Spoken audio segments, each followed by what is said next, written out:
نحمده ونصلي على رسوله الكريم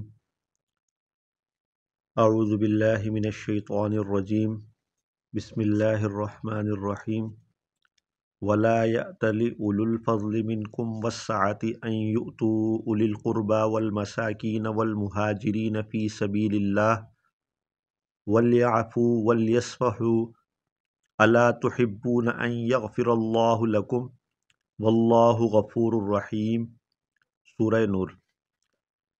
اور جو لوگ تم میں دین کے اعتبار سے بزرگی والے اور دنیا کے اعتبار سے وسعت والے ہیں، وہ اس بات کی قسم نہ کھائیں کہ وہ اہل قرابت کو اور مساکین کو اور اللہ کی راہ میں ہجرت کرنے والوں کو نہ دیں گے، اور ان کو یہ چاہیے کہ وہ معاف کر دیں اور درگزر کریں۔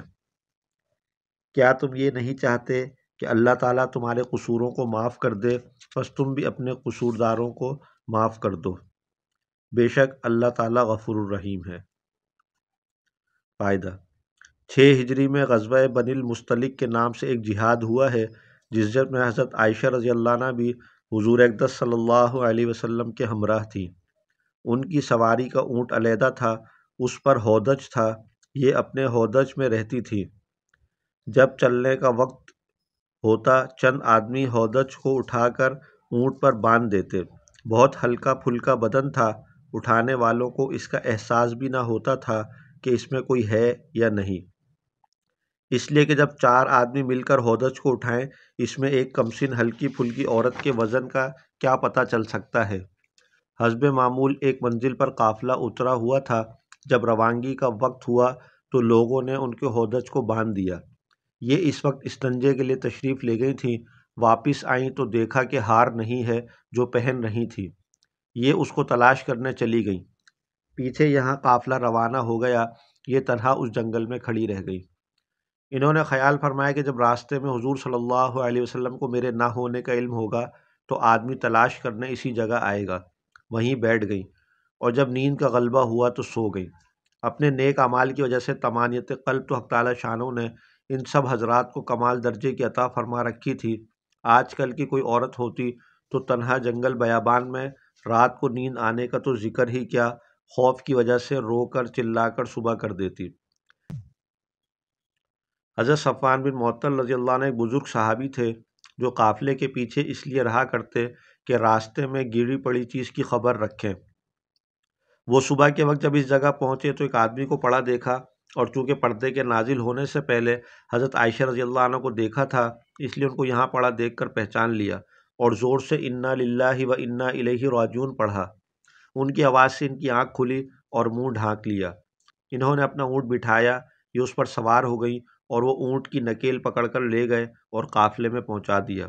عبداللہ بن ابی جو منافقوں کا سردار، مسلمانوں کا سخت دشمن تھا، اس کو تہمت لگانے کا موقع مل گیا اور خوب اس کی شہرت کی۔ اس کے ساتھ بعض بھولے مسلمان بھی اس تذکرے میں شامل ہو گئے، اور اللہ کی قدرت اور شان کے 1 ماہ تک یہ ذکر تذکرے ہوتے رہے۔ لوگوں میں کثرت سے اس واقعے کا چرچا ہوتا رہا، اور کوئی وحی وغیرہ حضرت عائشہ رضی اللہ عنہ کی برات کی نازل نہ ہوئی۔ حضور اقدس صلی اللہ علیہ وسلم اور مسلمانوں کو اس حادثے کا سخت صدمہ تھا، اور جتنا بھی صدمہ ہونا چاہیے تھا وہ ظاہر ہے۔ حضور صلی اللہ علیہ وسلم مردوں سے اور عورتوں سے اس بارے میں مشورہ فرماتے تھے، احوال کی تحقیق فرماتے تھے، مگر یکسوئی کی کوئی صورت نہ ہوتی۔ 1 ماہ کے بعد سورہ نور کا مستقل ایک رکوع قرآن پاک میں حضرت عائشہ رضی اللہ عنہ کی برات میں نازل ہوا، اور اللہ کی طرف سے ان لوگوں پر سخت عتاب ہوا جنہوں نے بے دلیل بے ثبوت اس تہمت کو شائع کیا تھا۔ اس واقعے کو شہرت دینے والوں میں حضرت مصطح رضی اللہ عنہ ایک صحابی بھی تھے جو حضرت ابوبکر صدیق رضی اللہ عنہ کے رشتہ دار تھے، اور حضرت ابوبکر رضی اللہ عنہ کی خبرگیری اور اعانت فرمایا کرتے تھے۔ اس تہمت کے قصے میں ان کی شرکت سے حضرت ابوبکر رضی اللہ عنہ کو رنج ہوا، اور ہونا بھی چاہیے تھا کہ انہوں نے اپنے ہو کر بے تحقیق اس بات کو پھیلایا۔ اس رنج میں حضرت ابوبکر صدیق رضی اللہ عنہ نے قسم کھا لی کہ مصطح کی اعانت نہ کریں گے۔ اس پر یہ آیت شریفہ نازل ہوئی جو اوپر لکھی گئی۔ روایت سے معلوم ہوتا ہے کہ حضرت صدیق اکبر رضی اللہ عنہ کے علاوہ بعض دوسرے صحابہ نے بھی ایسے لوگوں کی اعانت سے ہاتھ کھینچ لیا تھا جنہوں نے اس تہمت کے واقعے میں زیادہ حصہ لیا تھا۔ حضرت عائشہ رضی اللہ عنہ فرماتی ہیں کہ مصطح رضی اللہ عنہ نے اس میں بہت زیادہ حصہ لیا، اور حضرت ابوبکر رضی اللہ عنہ کے رشتہ دار تھے، انہی کی پرورش میں رہتے تھے۔ جب برات نازل ہوئی تو حضرت ابوبکر رضی اللہ عنہ نے قسم کھا لی کہ ان پر خرچ نہ کریں گے۔ اس پر یہ آیت نازل ہوئی، اور آیت شریفہ کے نازل ہونے کے بعد حضرت ابوبکر رضی اللہ عنہ نے ان کو اپنی پرورش میں پھر لے لیا۔ ایک دوسری حدیث میں کہ اس آیت شریفہ کے بعد حضرت ابوبکر رضی اللہ عنہ نے جتنا پہلے سے خرچ کرتے تھے اس کا دو چند کر دیا۔ ایک اور حدیث میں کہ 2 یتیم تھے جو حضرت ابوبکر رضی اللہ عنہ کی پرورش میں تھے، جن میں سے ایک مستح رضی اللہ عنہ تھے۔ حضرت ابوبکر رضی اللہ عنہ دونوں کا نفقہ بند کرنے کی قسم کھا لی تھی۔ حضرت ابن عباس رضی اللہ عنہ فرماتے ہیں کہ صحابہ میں کئی آدمی ایسے تھے جنہوں نے حضرت عائشہ رضی اللہ عنہ کے اوپر بہتان میں حصہ لیا، جس کی وجہ سے صحابہ کرام جن میں حضرت ابوبکر رضی اللہ عنہ بھی ہیں ایسے تھے جنہوں نے قسم کھا لی تھی کہ جن لوگوں نے اس بہتان کی اشاعت میں حصہ لیا ان پر خرچ نہ کریں گے۔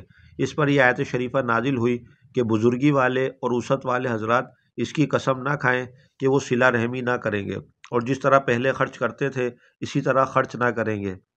در منصور کس قدر مجاہدہ عظیم ہے کہ ایک شخص کی بیٹی کی آبرو ریزی میں جھوٹی باتیں کہتا پھرے اور پھر وہ اس کی اعانت اسی طرح کرے جس طرح پہلے سے کرتا تھا، بلکہ اس سے بھی 2 چند کر دے۔